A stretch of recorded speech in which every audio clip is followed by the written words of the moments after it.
Assalamualaikum warahmatullahi wabarakatuh.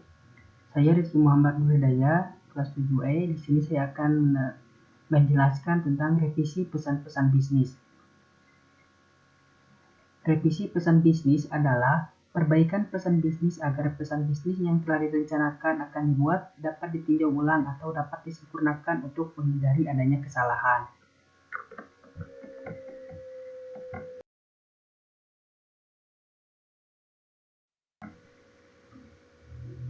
Keterampilan merevisi. Revisi merupakan langkah terakhir dalam mengembangkan pesan-pesan bisnis secara efektif. Setiap pesan bisnis perlu diedit baik menyangkut masalah isi dan pengorganisasiannya, gaya penyampaiannya maupun format penulisannya. Pesan-pesan bisnis mencakup pesan-pesan bisnis tertulis. Proses penulisan pesan-pesan bisnis dalam bentuk tertulis dimulai dari mengedit isi, pengorganisasian, dan gaya penulisan.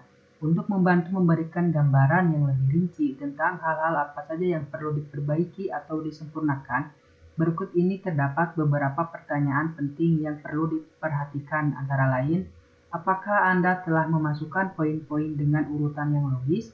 Apakah terdapat keseimbangan yang baik antara hal-hal yang bersifat umum dengan hal-hal yang khusus? Apakah ide yang paling penting telah memperoleh porsi pembahasan yang cukup? Apakah Anda telah memberikan fakta-fakta pendukung dan melakukan pemeriksaan ulang atau cross-check terhadap fakta-fakta yang ada? Apakah Anda ingin menambahkan informasi yang baru? Mengedit mekanik atau teknis penulisan.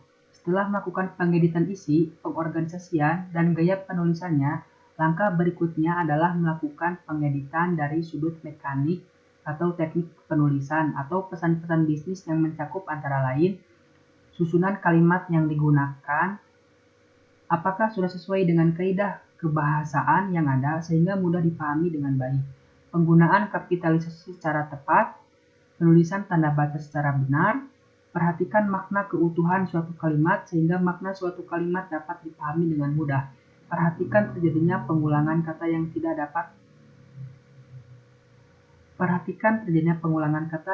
tepat dalam suatu kalimat. Hal ini dapat menghilangkan makna suatu pesan bisnis yang telah disampaikan. Mengedit format dan layout. Langkah terakhir dalam mengedit suatu pesan-pesan bisnis adalah mengedit format dan layout secara keseluruhan.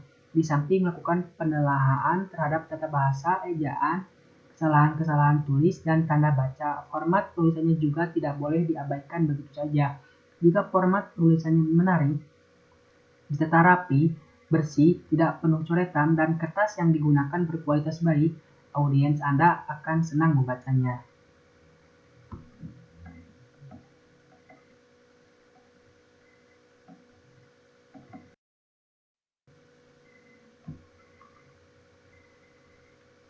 Pesan-pesan bisnis lisan. Sebagaimana pesan-pesan bisnis yang disampaikan secara tertulis, pesan-pesan bisnis yang disampaikan dalam bentuk lisan pun memerlukan pengecekan ulang, perbaikan atau pengeditan seperlunya, sehingga suatu pesan bisnis dapat dipahami audiens dengan baik.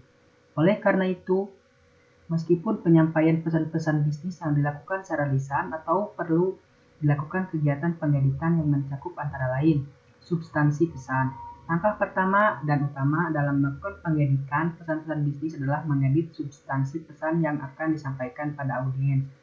Apakah substansi atau inti pesan yang ingin disampaikan telah tercantum di dalamnya? Apakah data pendukung seperti tabel, grafik, bagan, gambar, audiovisual juga sudah tercantum di dalamnya? Pengorganisasian pesan. Pengorganisasian pesan-pesan bisnis yang akan disampaikan secara lisan mencakup 3 poin penting, yaitu pembukaan, penyampaian substansi pesan, dan penutup.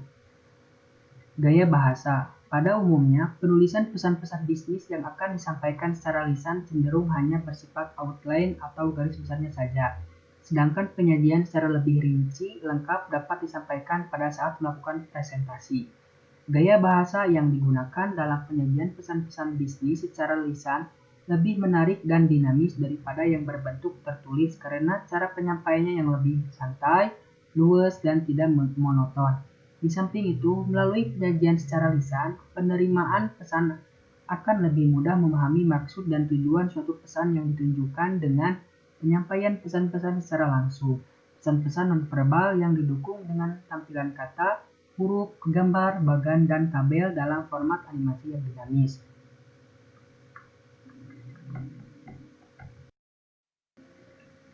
Pemilihan kata yang tepat. Pemilihan kata adalah penggunaan kata-kata tertentu untuk mencurahkan ide atau pikiran ke dalam sebuah kalimat, agar pesan yang terkandung dalam kalimat yang disampaikan kepada orang lain dengan mudah dapat dimengerti. Anda harus dapat memilih kata-kata dengan sebaik-baiknya. Agar maksud komunikasi dapat tercapai, perlu beberapa hal berikut.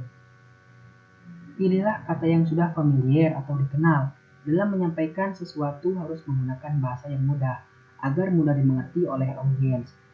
Pilihlah kata-kata yang singkat. Agar pesan-pesan bisnis lebih efisien, juga mudah dipahami audiens, tapi harus tetap memperhatikan kaidah yang benar dan baik. Hindari kata yang bermakna ganda, agar tidak terjadi salah tafsir akibat tidak tercapainya tujuan dari pesan-pesan tersebut.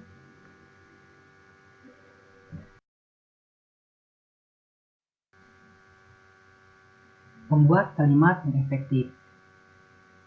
Kalimat efektif merupakan bentuk kalimat yang dengan sadar dan sengaja disusun untuk mencapai daya informasi yang tepat dan baik.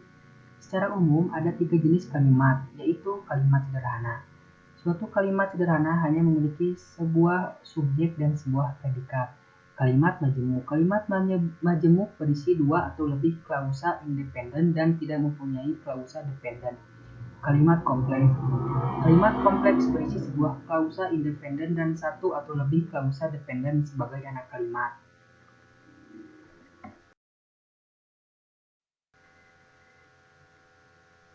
Cara mengembangkan paragraf.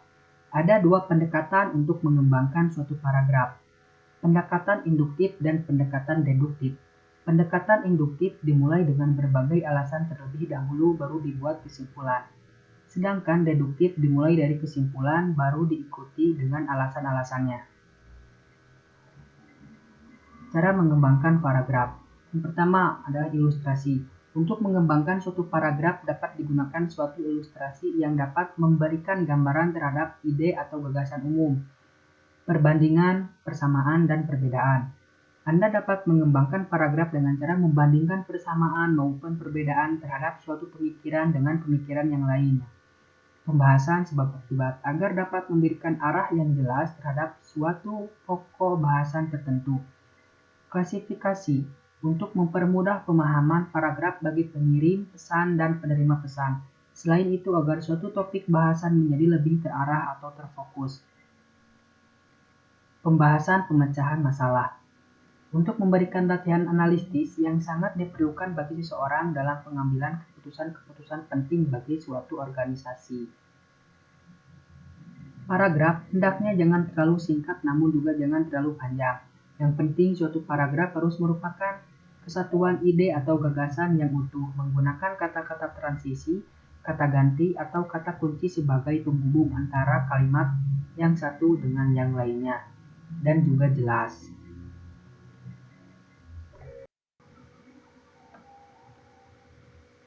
Cukup sekian pembahasan untuk revisi pesan-pesan bisnis. Mohon maaf bila ada salah-salah kata. Wassalamualaikum warahmatullahi wabarakatuh.